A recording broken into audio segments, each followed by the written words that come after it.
আমিও ভালো আছি আলহামদুলিল্লাহ। গত ক্লাসে আমি তোমাদের পাঠ্য একটি কবিতা বিভীষণের প্রতি মেঘনাদ এর অর্ধেক পড়িয়েছিলাম। আজকে আমি তার বাকি অংশটা পড়াবো। চলো আমরা মূল পাঠে চলে যাই।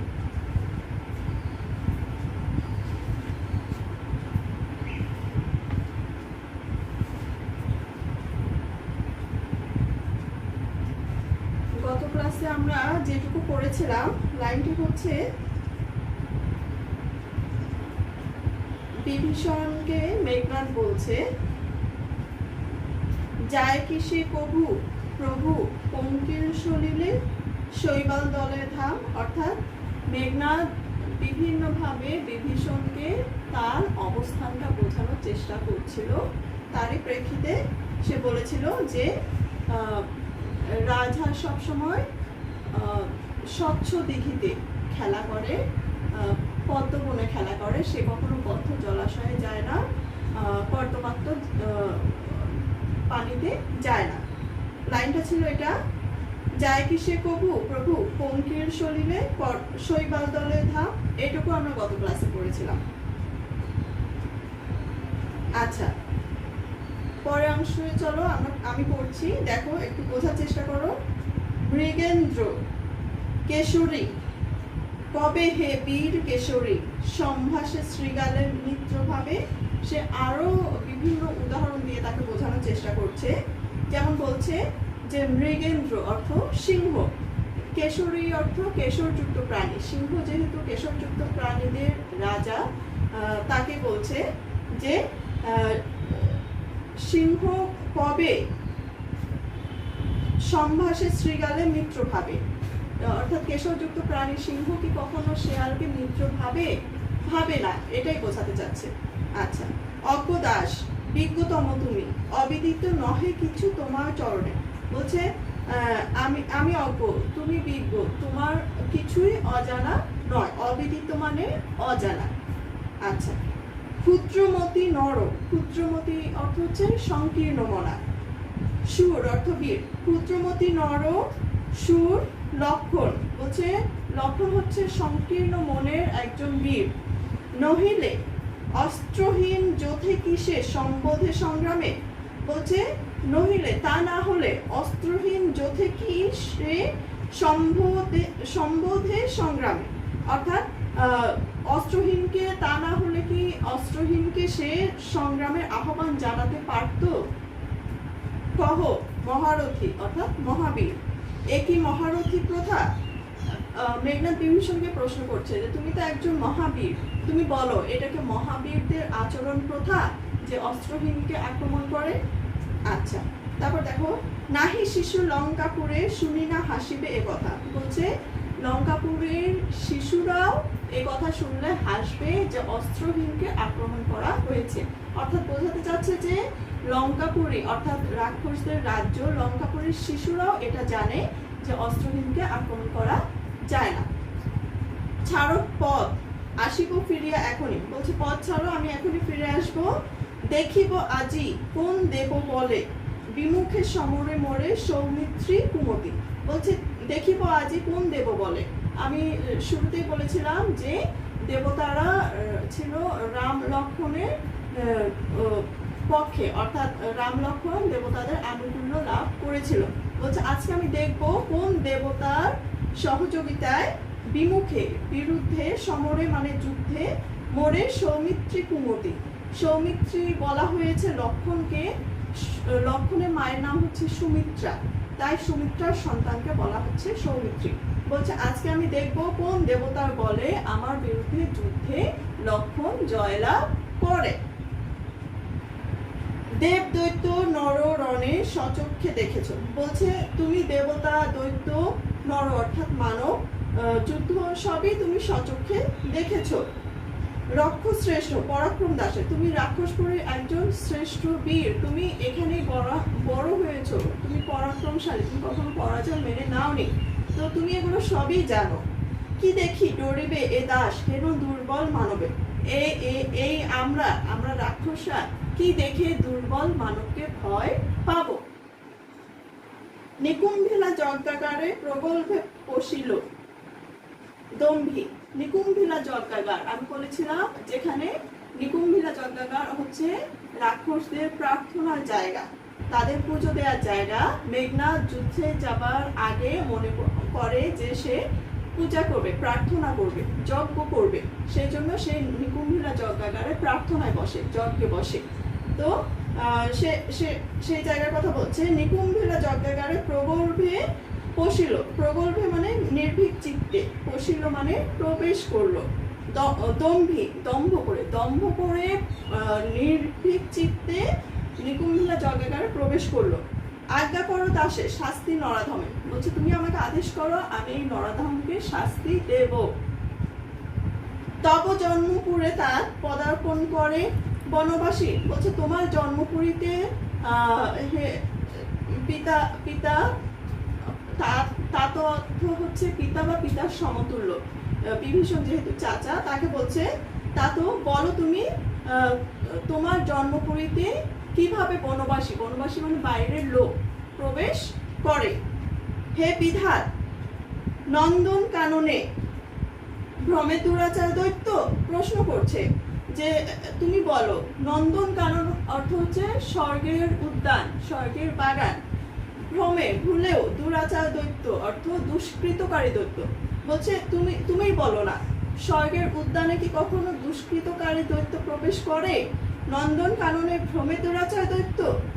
প্রফুল্ল কমলে কীটবাস, বলছে প্রফুল্ল কমল অর্থাৎ প্রস্ফুটিত পদ্ম, প্রস্ফুটিত পদ্মে কখনো কীট পোকার বাস কি মেনে নেওয়া যায়?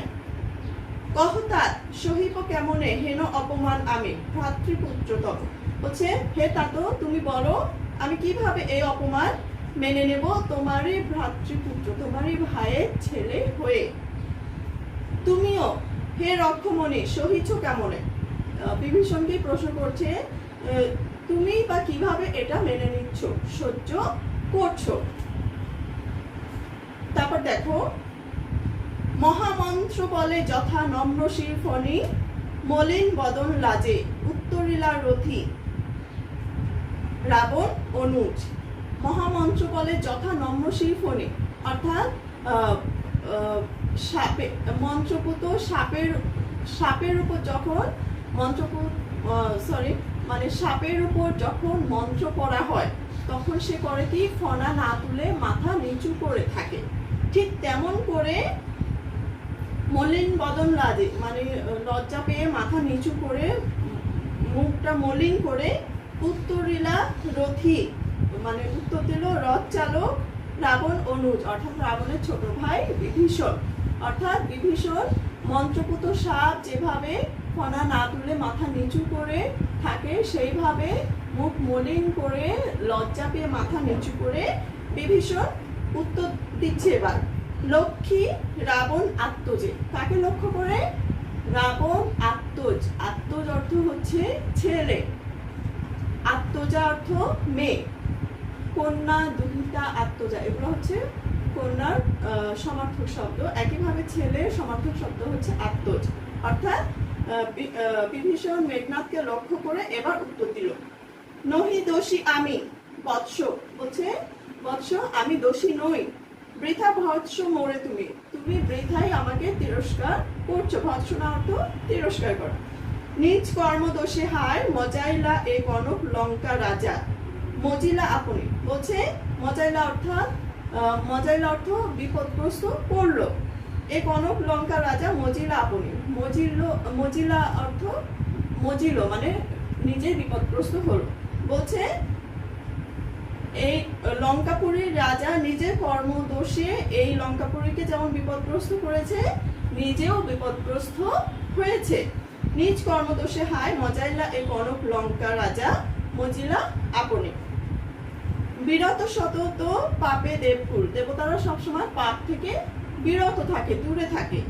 এবে পাপ পূর্ণ লঙ্কাপুরী, এই লঙ্কাপুরী পাপে পূর্ণ অর্থাৎ দেবতারা যেহেতু রাম লক্ষ্মণকে সহযোগিতা করছে তাই বোঝাতে চাচ্ছে যে লঙ্কাপুরী পাপে পূর্ণ, তাই দেবতারা লঙ্কাপুরী থেকে দূরে থাকে।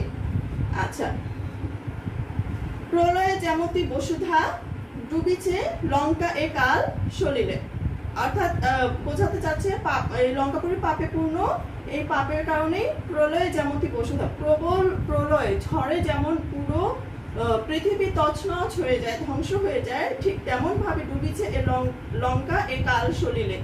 লঙ্কাও এই মহাকালের জলে ডুবে যাচ্ছে লঙ্কাপুরী। রাঘবের পদাশ্রয়ে রক্ষার্থে আশ্রয়ীতেই আমি, পরদোষে কে চাহে মজিতে। রাঘবের পদাশ্রয় রক্ষার্থে আশ্রয়ীতেই আমি, অর্থাৎ রাঘবের পায়ে আমি নিজেকে রক্ষা করার জন্য আশ্রয় নিয়েছি। পরে দোষের ভার কে নিতে চায়, তাই বললো পরদোষে কে চাহে মজিতে। আচ্ছা, এরপর দেখো রুশিলা বাসবত্রাস। রুশিলা মানে রাগান্বিত হলো, বাসবত্রাস আমি বলেছিলাম বাসব হচ্ছে ইন্দ্রের আরেক নাম। তাকে জয় করেছে মেঘনাদ, তাই মেঘনাদকে বলা হয় বাসব বিজয়ী। অরি বা শত্রুকে জয় করেছে মেঘনাদ, তাই তাকে বলা হয় অরিন্দ। এর সঙ্গে আরেকটা যোগ হলো কি বাসব ত্রাস। যেহেতু বাসবের ভয়ের কারণ মেঘনাদ, অর্থাৎ বাসব মেঘনাদকে ভয় করে, তাই মেঘনাদকে বাসব ত্রাসও বলা হয়েছে। আচ্ছা, রুশিলা বাসব ত্রাস অর্থাৎ মেঘনাদ ভীষণ রাগান্বিত হলো। গম্ভীরে যেমতি নিশীথে অম্বরে মন্দ্রে জিমুতেন্দ্র কবি। গম্ভীরে যেমতি অর্থাৎ গভীর রাতে যেমন করে, নিশীথে অম্বরে অর্থাৎ রাতে, অম্বরে অর্থ আকাশে, মন্ত্রে অর্থ ডেকে ওঠে, জিমুতেন্দ্র অর্থ মেঘের ডাক, কপি অর্থ ক্রুদ্ধ হয়ে। অর্থাৎ গভীর রাতে আকাশে যেভাবে ক্রুদ্ধ হয়ে, দুঃখিত, জিমুতেন্দ্র অর্থ মেঘের ডাক, গভীর রাতে আকাশে যেভাবে প্রচন্ড শব্দে মেঘের ডাক হয়, ঠিক তেমন ভাবে কপি কহিলা বীরেন্দ্র বলি। কপি মানে ক্রুদ্ধ হয়ে, কহিলা বীরেন্দ্র বলি অর্থাৎ বীর বলবান মেঘনাদ বলল, ধর্মপথগামী হে রাক্ষস রাজানুজ।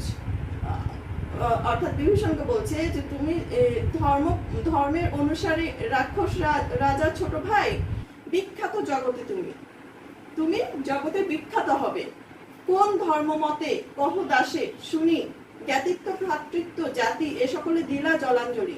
বলছে তুমি ধর্মের অনুসারী তো, ধর্মপথগামী রাক্ষস রাজা ছোট ভাই, তুমি জগতে বিখ্যাত হবে। এবার আমাকে বলো যে তুমি কোন ধর্ম মতে তোমার জ্ঞাতিত্ব ভ্রাতৃত্ব জাতি অর্থাৎ তোমার জাতিগত সত্তা, তোমার জ্ঞাতিত্ব, তোমার ভ্রাতৃত্ব তুমি বিসর্জন দিলে, যেহেতু তুমি নিজের দেশের সাথে, রাজ্যের সাথে, ভাইয়ের সাথে বিশ্বাসঘাতকতা করছো।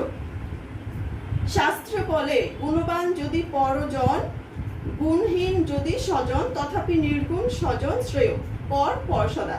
শাস্ত্রে বলা হয়ে থাকে একটা কথা, সেটা হচ্ছে যিনি গুণবান তিনি যদি পর হয় আর গুণহীন যদি আপনজনও হয়, তথাপি সেই গুণহীন আপনজনই শ্রেয়, ভালো, নিরাপদ। পর সদা, পরের যতই গুণ থাক সে সবসময় পর, গুণবান পরের চেয়ে গুণহীন আপনজনই শ্রেয়। এ শিক্ষা হে রক্ষবর কোথায় শিখিলে।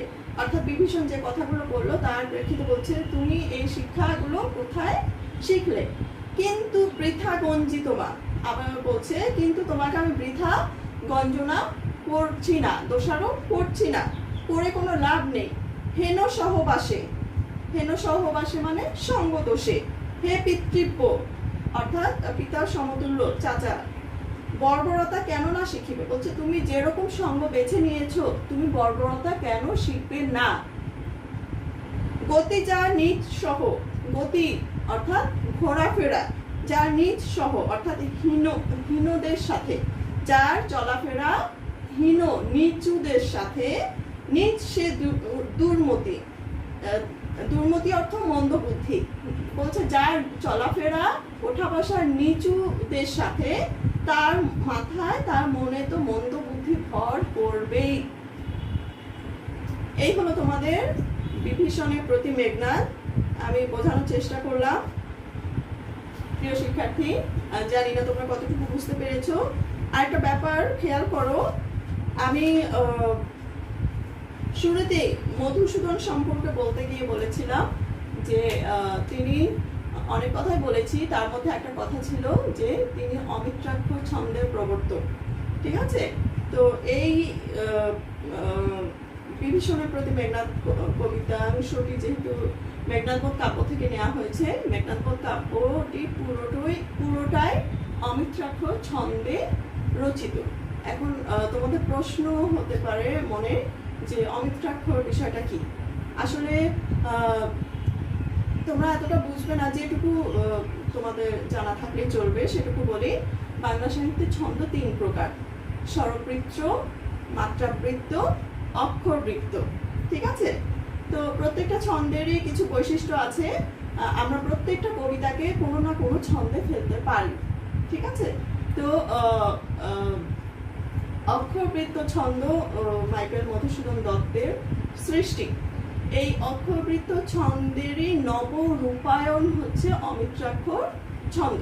অর্থাৎ অক্ষরবৃত্ত ছন্দের অনেকগুলো বৈশিষ্ট্য আছে, এই বৈশিষ্ট্যগুলোর সাথে একটা নতুন বৈশিষ্ট্য যোগ হয়েছে, সেটা হচ্ছে চরণের শেষে মিলহীনতা।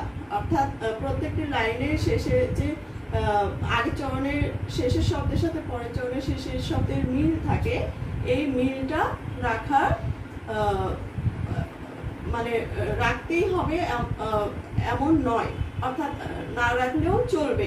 এটাই হচ্ছে অমিত্রাক্ষর ছন্দের বৈশিষ্ট্য। এতে হয়েছে কি, মানে অমিত্রাক্ষর ছন্দটা মধুসূদনের সৃষ্টি, অমিত্রাক্ষর ছন্দটা আসার পরে হয়েছে কি, কবিদের ভাব বিস্তৃতি লাভ করেছে, গতিময়তা লাভ করেছে। কারণ চরণের শেষে যেহেতু মিল রাখা অপরিহার্য নয়, সেই কারণে হয় কি, কবিতার মনের অভিব্যক্তি, আবেগ, ভাব ঠিক যেমনটা চায় তেমন ভাবে ফুটিয়ে তুলতে পারে।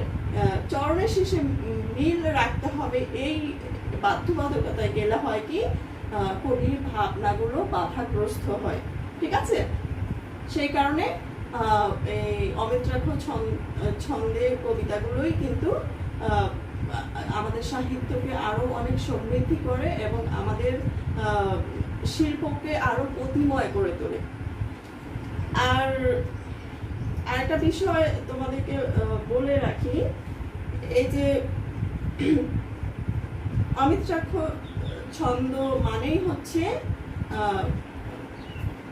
আমি তোমাদেরকে একটু লিখে দেখাই।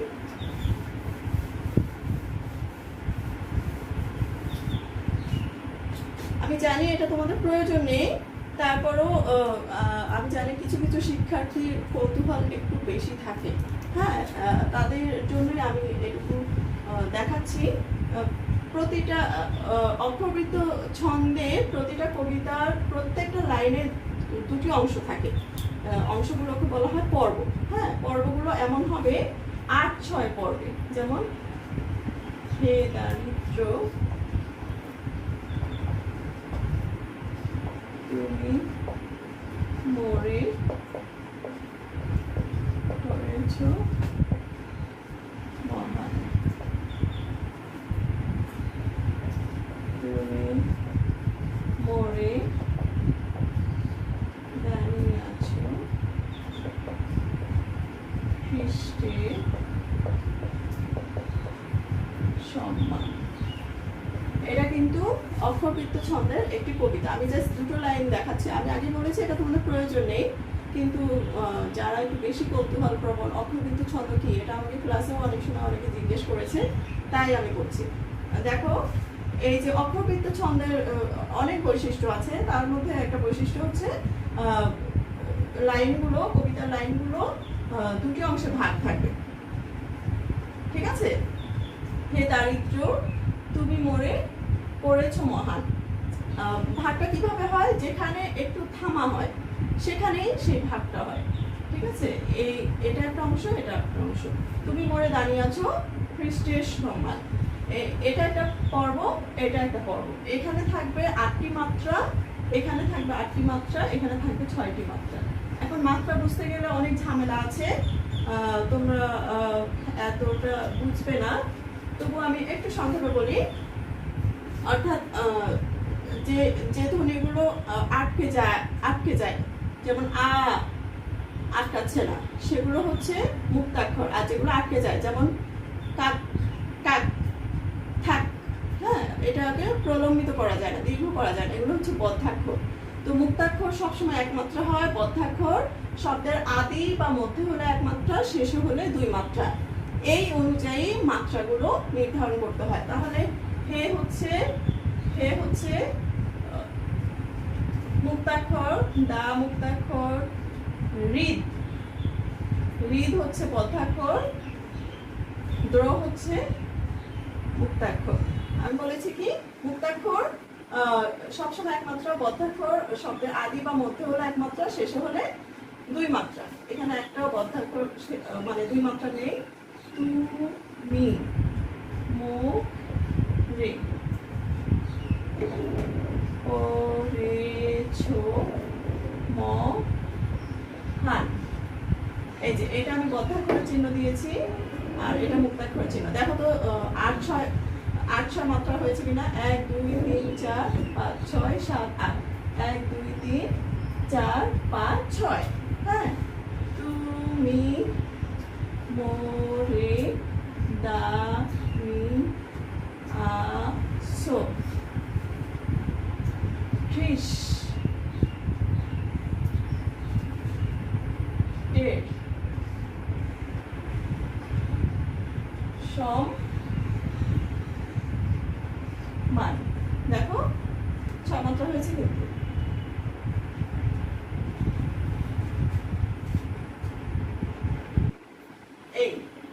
এইভাবে এই বৈশিষ্ট্য অনুযায়ী অক্ষরবৃত্ত ছন্দ হয়।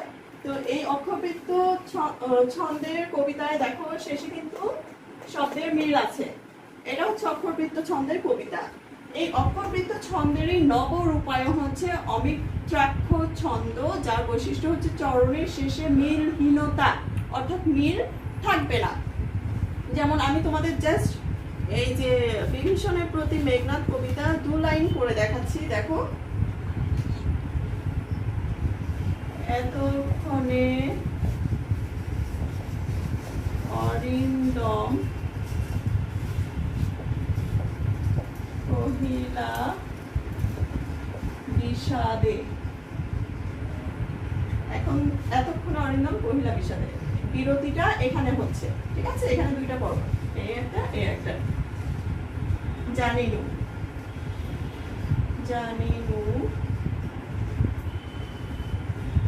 কেমনে আসি লক্ষণ অসীম।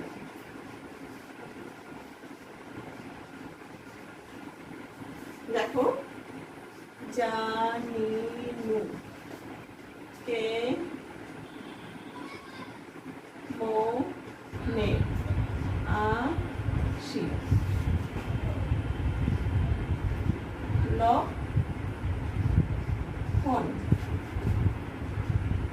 অসীম। এতক্ষণে অরিন্দম,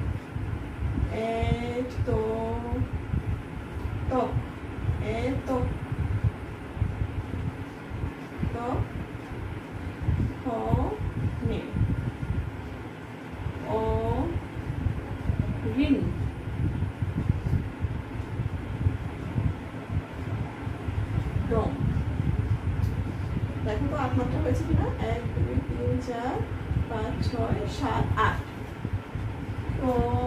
কহিলা বিষাদে। দেখো, এই হচ্ছে অক্ষরবৃত্ত ছন্দ। অক্ষরবৃত্ত ছন্দ আর অমিত্রাক্ষর ছন্দ একই জিনিস, জাস্ট অমিত্রাক্ষর ছন্দ অক্ষরবৃত্ত ছন্দের নবরূপায়ণ, যেখানে চরের শেষে মিলের আবশ্যকতা নেই। আচ্ছা, আমার মনে হয় তোমরা বুঝতে পেরেছো। আমি তো প্রত্যেকটা শব্দের অর্থ একটু একটু করে বলে দিয়েছি। এখন আমি পুরো কবিতাটা একটু পড়ে শোনাই। আমার মনে হয় এখন তোমরা বুঝতে পারবে এবং তোমাদের ভালো লাগবে। এতক্ষণে অরিন্দম কহিলা বিষাদে। জানিনু কেমনে আসি লক্ষণ পশিল রক্ষপুরে। হায় তাত উচিত কি তব এ কাজ, নিকষা সতী তোমার জননী, সহদর রক্ষ শ্রেষ্ঠ, শুলি শম্ভুনি কুম্ভকর্ণ, ভ্রাতৃপুত্র বাসব বিজয়ী, নিজ গৃহপথ তা দেখাও তস্করে, চণ্ডালে বসাও আনি রাজার আলোয়ে। কিন্তু নাহি গঞ্জি তোমা, গুরুজন তুমি পিতৃতুল্য, ছাড়ো দা যাব অস্ত্রাগারে, পাঠাইব রামানুজের সমন ভ্রমণে, লঙ্কার কলঙ্ক আজি ভঞ্জিব আহবে। উত্তরিলা বিভীষণ, বৃথা এ সাধনাধিমান, রাঘব দাস আমি, কি প্রকারে তাহার বিপক্ষ কাজ করিব, রক্ষিতে অনুরোধ। উত্তরিলা কাতরে রাবণী, হে পিতৃব্য, তব বাক্যে ইচ্ছি মরিবারে, রাঘবের দাস তুমি, কেমনে ও মুখে আনিলে এ কথা, তাতো কহতা দাসেরে। স্থাপিলা বিধুরে বিধি স্থানুর ললাটে, পরে কি ভূতলে শশী যান গড়াগড়ি ধুলায়। হে রক্ষরথী, ভুলিলে কেমনে কে তুমি, জনম তব কোন মহাকুলে, কে বা সে অধম রাম, স্বচ্ছ সরোবরে করে কেলি রাজহংস পঙ্কজ কাননে, যায় কি সে কভু প্রভু পঙ্কের সলিলে, শৈবাল দলে ধাম। মৃগেন্দ্র কেশরী কবে হে বীর কেশরী, সম্ভাষে শ্রীগালে মিত্র ভাবে। অজ্ঞদাস বিজ্ঞতম তুমি, অবিদিত নহে কিছু তোমার চরণে, ক্ষুদ্রমতি নর সুর লক্ষণ, নহিলে অস্ত্রহীন যোধে কিসে সম্বোধে সংগ্রামে। কহ মহারথী, একই মহারথী প্রথা, নাহি শিশু লঙ্কাপুরে শুনি না হাসিবে এ কথা। ছাড়ো পথ, আসিব ফিরিয়া এখনই, দেখিব আজি কোন দেব বলে বিমুখে সমরে মরে সৌমিত্রী কুমতি। দেব দৈত্য নর রণে সচক্ষে দেখেছ, রক্ষশ্রেষ্ঠ পরাক্রম দাসে, কি দেখি ডরিবে হে দাস হেন দুর্বল মানবে। নিকুম্ভিলা যজ্ঞাকারে প্রগল্ভে বসিল দম্ভী, আজ্ঞা কর দাসের শাস্তি নরাধমে, তব জন্মপুরে তা পদার্পণ করে বনবাসী। হে বিধাত, নন্দন কাননে ভ্রমে দুরাচার দৈত্য, প্রফুল্ল কমলে কীটবাস, কহতাৎ সহিব কেমনে হেন অপমান আমি, ভাতৃ পুত্র তব। তুমিও হে রক্ষমণি সহিছ কেমনে, মহামন্ত্র বলে যথা নম্র শিরফণি, মলিন বদন লাজে উত্তরিলা রথী। রাবণ অনুজ লক্ষ্মী রাবণ আত্মজে, নহি দোষী আমি, বৎস বৃথা ভৎস মোরে তুমি, নিজ কর্মদোষে হায় মজাইলা এ কনক লঙ্কা রাজা, মজিলা আপনি। বিরত সতত পাপে দেবকুল, এবে পাপ পূর্ণ লঙ্কাপুরী, প্রলয়ে যেমতি বসুধা ডুবিছে এ লঙ্কা এ কাল শরীরে। রাঘবের পদাশ্রয়ে রক্ষার্থে আশ্রয়ী তেই আমি, পর দোষে কে চাহে মজিতে। রুশিলা বাসুত্রাস, গম্ভীরে যেমতি নিষিদ্ধ অম্বরে মন্ত্রে জিমুতেন্দ্র কবি, কহিলা বীরেন্দ্র বলে, ধর্মপথগামী হে রাক্ষস রাজানুজ, বিখ্যাত জগতে তুমি, কোন ধর্মমতে কহ দাসে শুনি, জ্ঞাতিত্ব ভ্রাতৃত্ব জাতি এ সকলে দিলা জলাঞ্জলি। শাস্ত্রে বলে, গুণবান যদি পর জন, গুণহীন স্বজন, তথাপি নির্গুণ স্বজন শ্রেয়, পর পর সদা। এ শিক্ষা হে রক্ষবর কোথায় শিখিলে, কিন্তু বৃথা গঞ্জিত মা, হেন সহবাসে হে পিতৃব্য, বর্বরতা কেন না শিখিবে। গতি যার নিজ সহ নিজ সে দুর্মতি। এই ছিল আমাদের বিভীষণের প্রতি মেঘনাদ। প্রিয় শিক্ষার্থী, আমার মনে হয় তোমরা পুরোপুরি না হলেও অনেকটা বুঝতে পেরেছো। বাসায় একটু চেষ্টা করবে, অনুশীলন করবে। আজ এখানেই শেষ করছি। আগামী ক্লাস হয়তো অন্য কোনো টপিকের উপর হবে। আবার দেখা হবে ইনশাআল্লাহ। আল্লাহ হাফেজ।